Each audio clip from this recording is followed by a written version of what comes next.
পয়গম্বর মুসা আলাইহিস সালাম মিশরের জমিনে দোয়া করতেছেন, আল্লাহ জমিনের ভেতরে বৃষ্টি নাই, বৃষ্টির ব্যবস্থা করে দাও।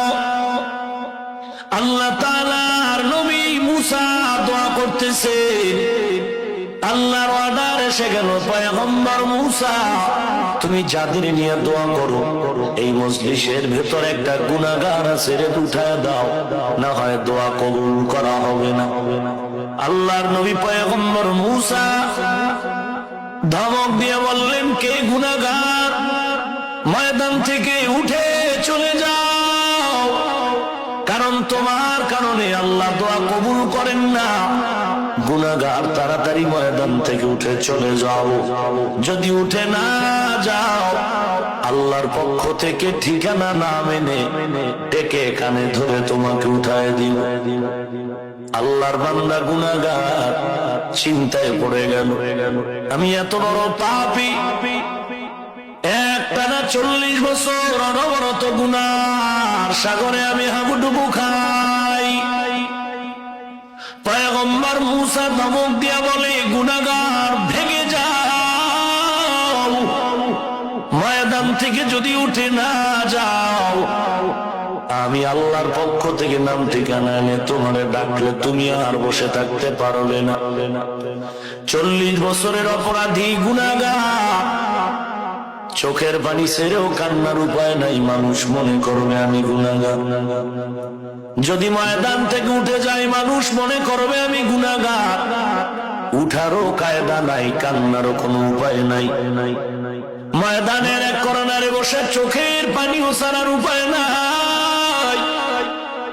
দিলটাকে এত ভাবে নরম করে দিয়া আল্লাহর দিকে এত মুতাওয়াজ্জু হয়ে গেল, গভীর মনে আল্লাহকে ডাকলেন, ও মালিক এই 40টা বছর জীবন ভর অনবরত গুনাহ করে কাটাইলাম, ও আল্লাহ আমার এই অপরাধের খবর আমার মা, আমার ভাই, আমার বাবা, আমার স্ত্রী কেউ জানে না, আমার ছেলে মেয়ে জানে না রে আল্লাহ।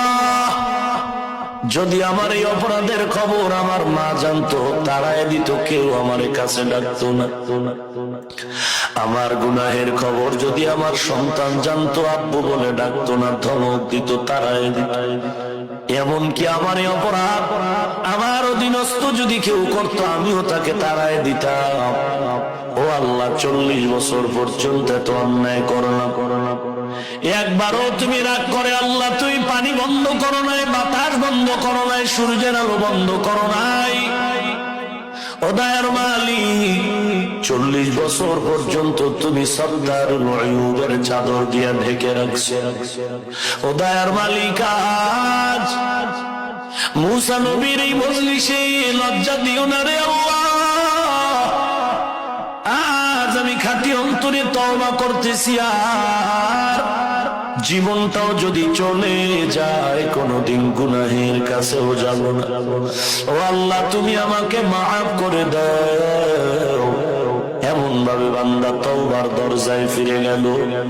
ও আল্লাহ জীবনে কত বড় বড় পাপের কাজ করেছি কেউ জানে না, তুমি জানো। আজকে তোমার কাছে ক্ষমা চাই, আর জীবনে অপরাধ করব না। আল্লাহ পাক রব্বুল আলামিনের দরবারে যখন বান্দা নত হয়ে গেল, মুসা নবী তাকায় দেখে সাদা আকাশটা মেঘাচ্ছন্ন হয়ে গেল। মুসা নবী বলেন, ও আল্লাহ গুনাহগার এখনো যায় না, তুমি এখন মেঘ কালো করলা। বলে শুধু কালোই না, মুষলধারে বৃষ্টি পড়া শুরু হয়ে গেল। মুসা নবী ডেকে বলেন, ও আল্লাহ গুনাহগার তো গেল না, বৃষ্টি কেন হয়? আল্লাহ পাক বলেন, ও মুসা তুমি কি জানো না আমি আল্লাহর একটা নাম গফফার? ও মুসা তুমি কি জানো না আমি আল্লাহর একটা নাম রহমান? ওরে মুসা তুমি কি জানো না আমি আল্লাহর একটা নাম রহিম? আমি আল্লাহর এত দয়া। সন্তান অপরাধ করে মা বাবার সামনে চোখের পানি ছেড়ে দিলে মা বাবার দয়া না হয়ে পারে না। ছাত্র অপরাধ করে যদি ওস্তাদের সামনে চোখের পানি ছেড়ে দেয়, ওস্তাদের দয়া না হয়ে পারে না। ওরে দুনিয়ার মানুষ এই মা বাবার থেকে উস্তাদের থেকে কি আল্লাহর মায়া কম? আল্লাহ পাক বলেন, রে গোলাম, আমি আল্লাহ বান্দারে এত মায়া করি, তুলনা নাই। এজন্য আমি আল্লাহ কোন মুমিনদেরকে খাস করে তওবার পথে ডাক দেই নাই। আমার বান্দা ইহুদি হোক, খ্রিস্টান হোক, যে কোনো ধর্মেই থাকুক না কেন, আমি সবাইকেই তওবার পথে দাওয়াত দিলাম। ও গোলাম, চোখের পানি ছেড়ে তওবা করতে দেরি, গুনাহ মাফ হতে আর দেরি হবে না। ইয়া ইলাহি তু মেরা মাবুদ হ্যায়, ইয়া ইলাহি তু মেরা মাশুক হ্যায়, ইয়া ইলাহি মুঝসে মুঝকো दूर कर, ताके देखो मुझ में तुझको एक नजर। قل يا عبادي الذين أسرفوا على أنفسهم لا تقنطوا من رحمة الله إن الله يغفر الذنوب جميعا إنه هو الغفور الرحيم। আল্লাহর দরবারে অবনত চিত্তে আল্লাহর কাছে তওবা করো। আল্লাহ, মানুষ আমাকে মনে করে আমি বড় আলেম, মানুষ আমাকে সম্মান করে, আমার মতো ভালো কেউ নাই। আমার মাথায় টুপি, গালে দাড়ি, আমার লম্বা জামা, নবীর আদর্শে পড়া আমি মানুষ, কিন্তু মানুষ জানে না যে আমি অহংকার অন্তরে জমা করে কবিরা গুনাহ করতেছি। এরে নবীর উম্মতের দল, আমার আপনার নবী সারা রাত নামাজ পড়ে